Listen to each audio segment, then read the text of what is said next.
ആ കണക്ക് സാറിനോട് കടന്നു വരാൻ പറയൂ. ഗുണനം ഡോക്ടർ. ഓ ഗുഡ് മോർണിംഗ്. അതാണ് ഞാൻ ഉദ്ദേശിച്ചത്. എന്താ പേര്? ചതുർഭുജൻ. വയസ്സ്?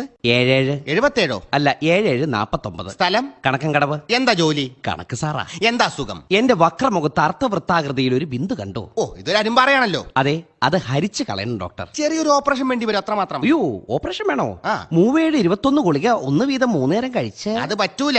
ഇതിന്റെ വ്യാപ്തം കൂടുന്തോറും അരിമ്പാറയുടെ ചുറ്റളവ് കൂടി മുഖത്തിന്റെ വക്രമുഖ വിസ്തീർണം പയ്യാർ സ്ക്വയർ ആകുമോ എന്നാണ് എന്റെ പേടി. വേറെന്തെങ്കിലും കുഴപ്പമോ? 2 ദിവസം മുമ്പ് കർണം സ്ക്വയറിൽ ഒരു വേദന. ഓ ചെവി വേദന. അത് കഴിഞ്ഞാൽ കർണ സ്ക്വയർ മുതൽ പാദം സ്ക്വയർ വരെ ഒരു തരിപ്പാണ്. രാത്രിയിൽ ഒട്ടും ഉറക്കം വരുന്നില്ല ഡോക്ടർ. ഇന്നലെ വന്നപ്പോൾ ഞാൻ നിങ്ങളോട് പറഞ്ഞതല്ലേ, ഓ. രാത്രി ഉറക്കം കിട്ടുന്നില്ലെങ്കിൽ കിടക്കുമ്പോൾ 1 മുതൽ തുടർച്ചയായി കുറെ നേരം എണ്ണണം, അപ്പോൾ തന്നെ ഉറക്കം വരും. ഞാൻ എന്നെ നോക്കി ഡോക്ടർ, പക്ഷെ ഉറങ്ങാൻ പറ്റിയില്ല. അതെന്താ?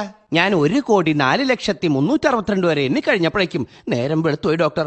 ആ സൂര്യൻ കിഴക്കോട്ടെ കോമ്പസുമായിട്ട് വട്ടം ഉണ്ടാക്കാൻ പോയി. വട്ടമല്ല വെട്ടമല്ലേ? എന്തായാലും ഉണ്ടാക്കിയിട്ട് പറഞ്ഞിട്ട് കാര്യമുണ്ടോ? ആട്ടെ, ഭുജന്റെ കല്യാണം കഴിഞ്ഞാണോ? പിന്നെ 8 അടി നീളമുള്ള ഒരു ഭാര്യ.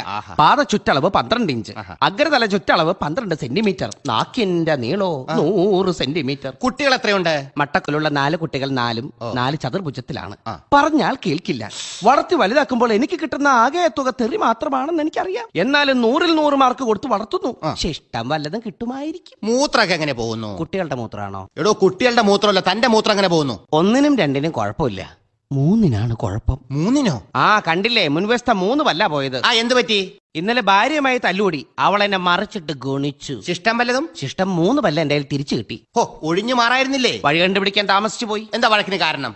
ഞാനൊന്ന് പറഞ്ഞാൽ അവൾ അതിനെ 8 കൊണ്ട് ഗുണിച്ച് 10 കൊണ്ട് പെരുപ്പിച്ച് അതിനോടുകൂടി 100 കൂടി ഇരട്ടിയാക്കി പറയും. ഒരു വക ഭിന്നസംഖ്യ പോലത്തെ ഒരു ജീവിതം അവിടെ അമ്മോടല്ലേ സാഗു. നിങ്ങൾക്ക് 2 പേർക്ക് ഒന്നായി ജീവിച്ചുകൂടെ? പറ്റില്ല ഡോക്ടർ, 2-ൽ നിന്നും 1 പോയേ പറ്റൂ. എനിക്ക് ഒറ്റ സംഖ്യ ആവുന്നതാണ് ഇഷ്ടം. പക്ഷേ ബ്രാക്കറ്റിൽ 2 മക്കളായി പോയില്ലേ. എന്നാ പിന്നെ അവളെ പറഞ്ഞു വിടാൻ പാടില്ലേ? പക്ഷെ അവള് പോകുന്ന ലക്ഷണമില്ലല്ലോ.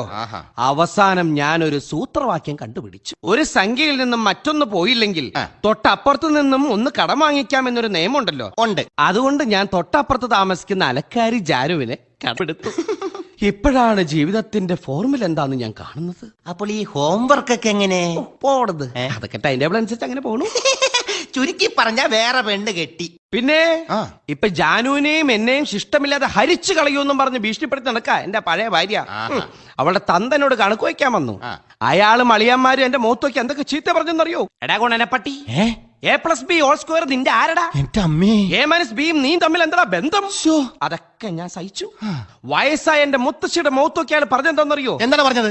A+B² A² + 2AB - B² എന്ന്.